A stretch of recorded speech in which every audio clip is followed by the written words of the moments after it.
How does our experience of a novel change when we reread it? What is it that we, the reader, bring to the novel upon a reread? These are, I think, very personal and deep questions that I don't really think that I'll be able to answer.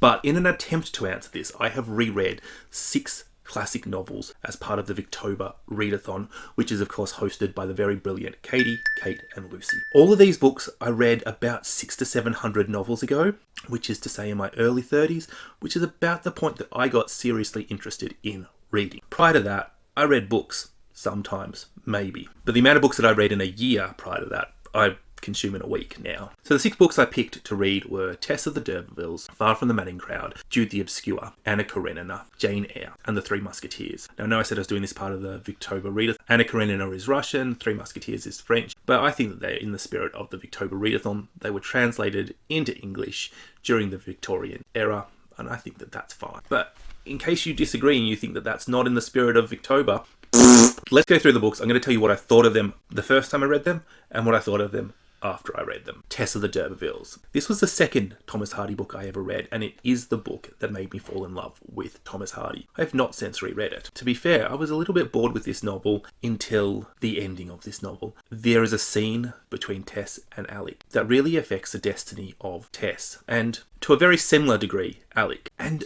I loved that scene. That made the book for me, and it just made everything fit together, and it was so wonderful. The very end, I said at the time that ending dropped it from a 5 to a 4 star. One of the reasons I wanted to reread Tess of The D'Urbervilles was that I had this feeling that I might have been somewhat less than entirely correct. And yeah, I really was. So I gave it 4 stars the first time I read Tess. Upon rereading Tess, I think this is one of the best books I have ever read. I cannot tell you how much I loved this book the second time. It was wonderful. It was perfect. It is an example of one of these books where everything just fits together. Hardy knew exactly what he wanted to do, and he didn't miss a beat. He didn't miss an opportunity to discuss the themes that he wanted to discuss. It was all about the role of women. It was all about the different classes. It was all critical of all the things, everything, and I loved it. The ending of this book that I previously despised, I loved. I thought that worked, and I thought that it added to the novel. The scene with Tess and Alec that I loved the first time, I loved the second time, and the melodrama between Tess and Angel, the will he won't he bit, I loved that. I had a very different opinion of Angel the second time.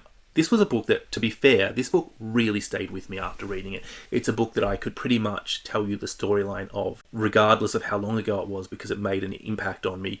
And it was a book that really evolved in my head after reading it the first time. My opinion of Angel from when I first read it to when I read it this month really did change. I would go so far as to say that Angel is worse than Alec in this novel. Bastards in completely different ways. I was almost barracking for Angel the first time I read it, and the second time I was like, no, Tess, what are you doing? He's horrible. Overall, this novel really was sublime the second time. The difference in me as a reader, my ability to be able to follow all the minutiae of a book has improved. Far from the Madding Crowd. Far from the Madding Crowd was the first Thomas Hardy book I read. I remember thinking, yeah, whatever. I enjoyed it. You know, that sort of forgettable, enjoyable that you have. I remember quite liking the character Bathsheba and quite liking the character Gabriel Oakes. And upon rereading it, still liked Bathsheba, but I realised just how wrong that was.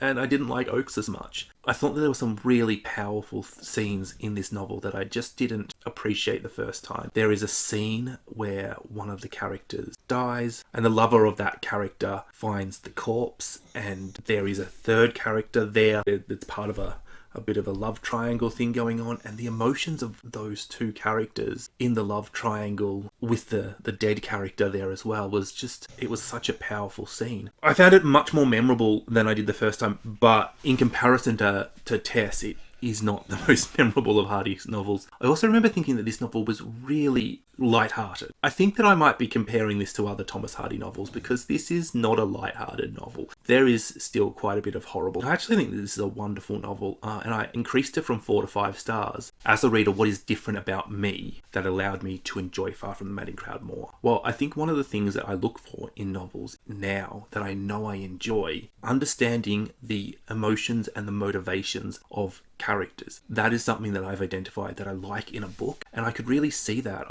I got a really vivid picture of Bathsheba, who working her bum off to make this farm work and doing all the things that she does in the book. Like, she's a strong character. She's a bit of a girl that kicks ass. At the same time, still a bit of an idiot, and she does some pretty dumb stuff. I could just see my sisters doing that, and the response of, "You dickhead, let's talk about it over a coffee, let's fix it, like, let's laugh at you being dumb," is the sort of response I had towards Bathsheba. So I think that I'm just better able to appreciate the characters that have been written in this novel, and I think that is just really down to reading experience and exposure to more books that I enjoy. The third and final Thomas Hardy novel I did for this experiment was Jude the Obscure. This was my favourite Hardy novel coming into this. I thought that this was an incredible novel. The first time I read it, I gave it 5 stars. I particularly like the scene with Father Time at about 2/3 to 3/4 of the way through the book. I think that you know the scene if you've read the book. There is only one scene that it could possibly be, surely. That was the best scene ever, because I remember the foreshadowing and the, oh, will it happen? No, it won't happen. It couldn't possibly happen. Oh my god, it's happening. It's actually happened. Did it actually happen? Is that what's happened? Sort of that experience. I remember reading Jude and a little bit superciliously going, oh, the Victorians were scandalised by this, were they? And then going, holy shit, that happened in it.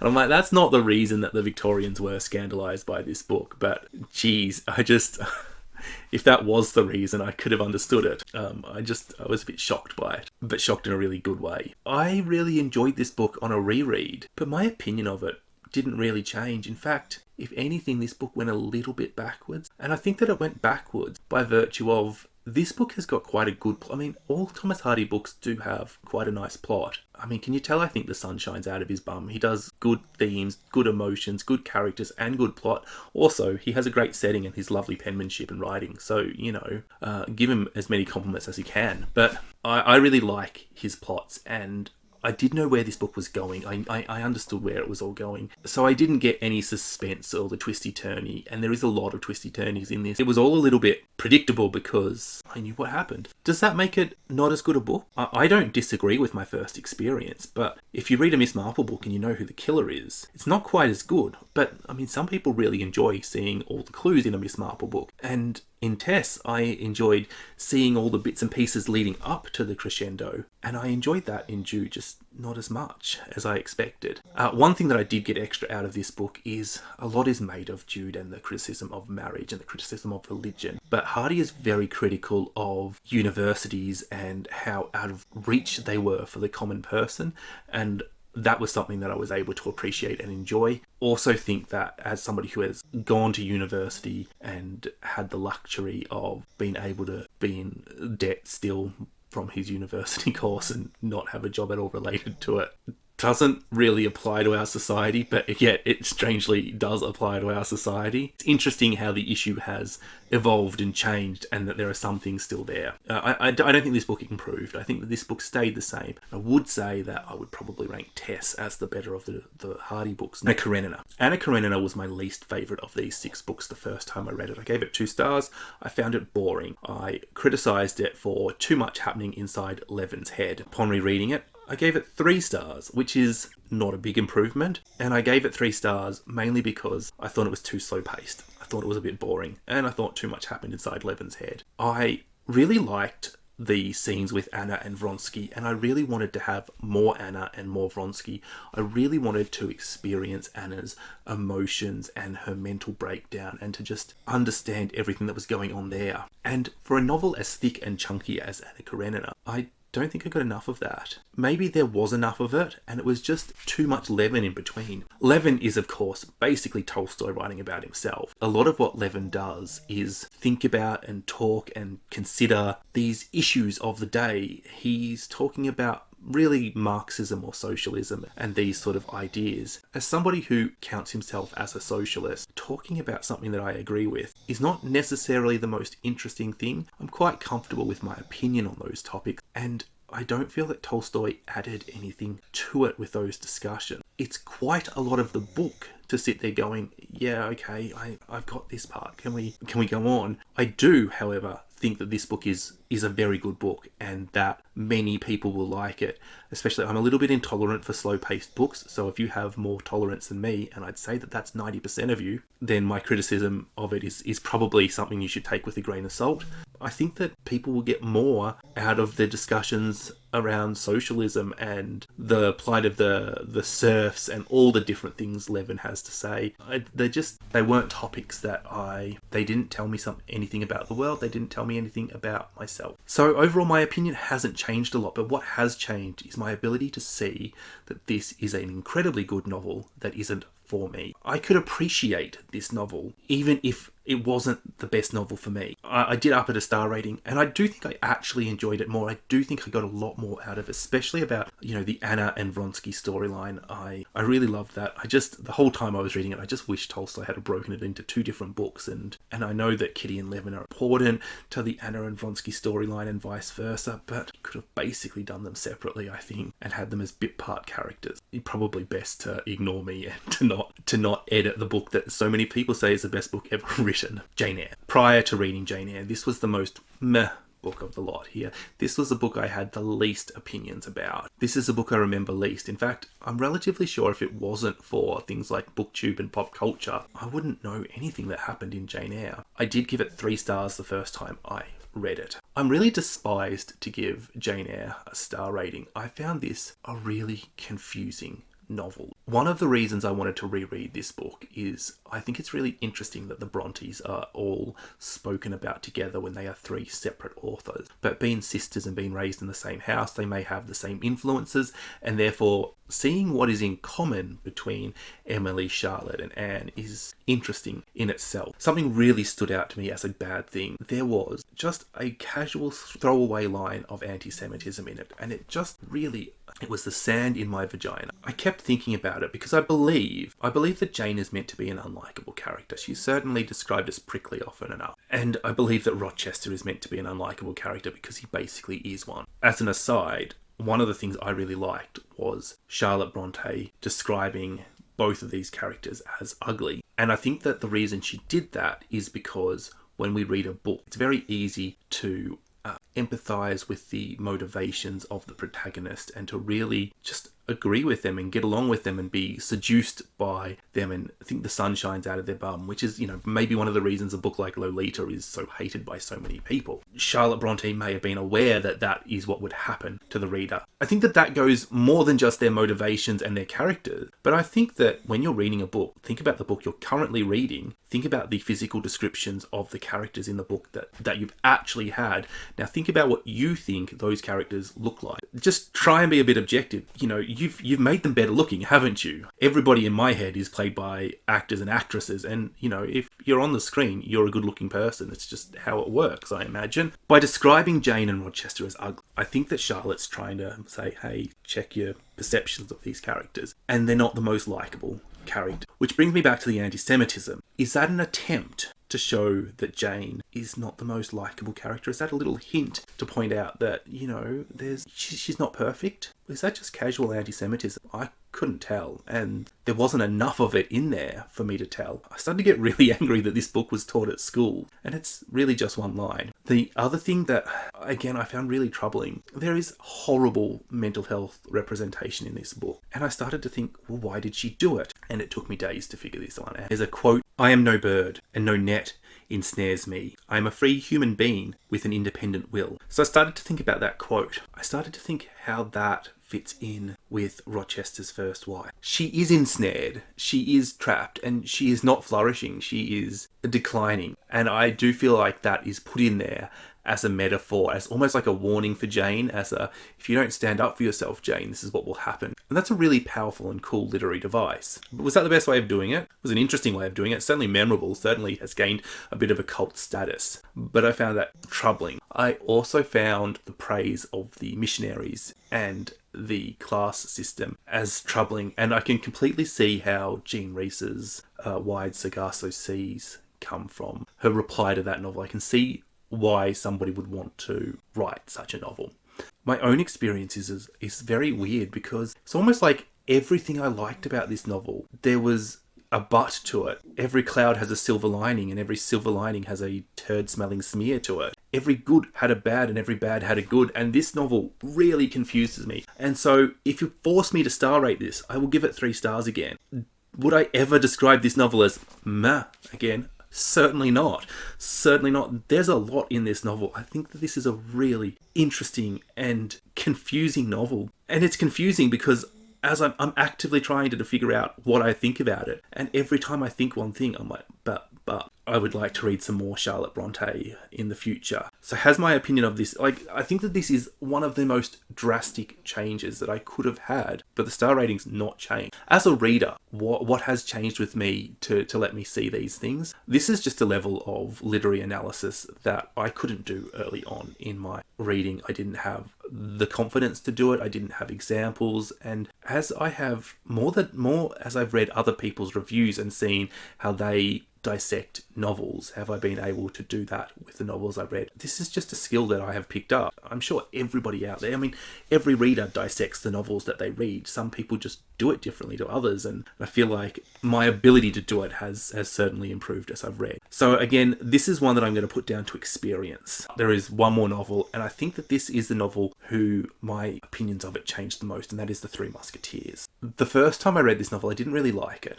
And then I read a review that said, just stop for a second. What if D'Artagnan was the bad guy and Milady was the good guy? And I thought about that for a second, and I'm like, oh, that does kind of make the book a bit better. And then, but that's not actually what happens. Like, that's not the intent. That's just somebody saying something. And it is an interesting, sometimes the best questions about the book is not intended by the author, but it's there, and the conversation isn't any less real. And does it really matter what the author intended when it's on the page, And then when I reread it, D'Artagnan's the bad guy. D'Artagnan is 100% the bad guy. And this is a satire. There are only 3 characters that are worse than D'Artagnan. They're called Athos, Porthos, and Aramis. Because D'Artagnan is not 100% evil, but these 3 musketeers are. They're just selfish, self-serving twats. And every time D'Artagnan has this hesitation about doing bad stuff, the musketeer's like, where is your honour? You must do the bad thing. And D'Artagnan, he does the worst things in this book. At one point, he literally gets into a fight because somebody looked at his horse funny. At another point, he rapes Milady. He rapes her. And that might be a spoiler. And that was something that I had to Google that because I'm like, did that just happen? And the translation does obscure what happens. But if you Google it, D'Artagnan rapes someone. This is Dumas going, look at what these people can get away with. Look at it. Look at how they're justifying it. Look at what they're doing again. And oh, look, this guy wants to become the Pope. It's such a critique. It's really quite good. It took me a long time a lot of this book to figure out because I'm just sitting there going, oh, I hate toxic characters like D'Artagnan. Oh, can't he just get stabbed? Oh, I know how this book ends. He doesn't get stabbed. Oh, just couldn't it have changed? And that's not a spoiler. There's sequels. The D'Artagnan romance has 4 books in it. And I hated the Three Musketeers and I hated D'Artagnan. To be honest, I hated most of the characters in it. Even Milady, who is not the good guy of the piece. She's just also the bad guy. And that's the thing. There is no good guy. So it is a little bit hard to frame it. That makes the book better, in my opinion. And I did not get this book at all the first time I read it. I didn't get it at all. It took me a little bit of time reading this book the second time to have the pin drop. I remember as I was reading it this time, just thinking, why would anybody write characters so horrible and make them the hero? And then as soon as I asked that question, I'm like, oh, well, there's a few really obvious reasons. Then I started to read it differently and I started to look for different things and I just got so much more out of this book. So I could put this one down to reading experience as well, but also I just think that I had the right thought processes, the right luck to really enjoy. So what did I learn from these 6 books? I think one thing that I'm starting to appreciate now as a reader, for a book to be a classic, somebody has to like it. For a book to get published, somebody has to like it. And therefore, there's probably no such, there is, but let's just pretend there isn't. There's no such thing as a bad book. There is the book in the hands of the wrong reader. There is the wrong book for the wrong reader. That book that is bad for one reader is good for another reader. As somebody who is reading these books, I often think about, well, who is this book written for if it's not written for me? Who would enjoy this novel? That's something that I didn't do before booktube. So I think booktube has had an effect on how much I appreciate novels that I'm not getting along with, but also how much I get out of a book. Just being part of a community and discussing bookish things with people has been the biggest impact to me into how I enjoy books. I rate books higher now that I'm part of booktube, and I don't think that that's inconsistent. Now, I'm still not going to throw a punch if I don't enjoy a book. I want to be able to say I don't enjoy a book, but these are the things that are good in it, and I really, really like it. If I say a book is terrible and somebody else says, man, I picked that book up because you said it was terrible and I loved it, that actually makes me quite happy.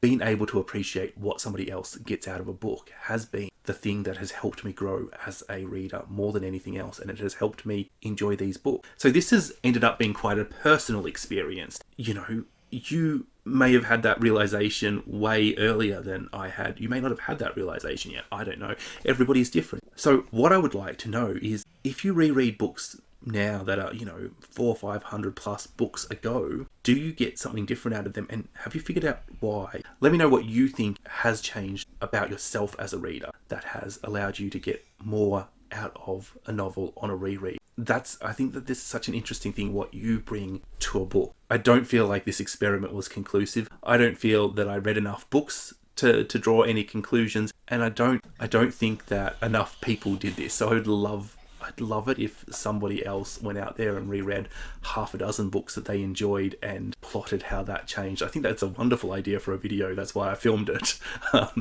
But if you'd like to rip this off and copy it, I would love to see your video on this. So maybe I should make this a really long tag video and say you're all tagged. I don't know. If you like this, give us a thumbs up, hit the subscribe button, and let me know what you think in the comments. Bye.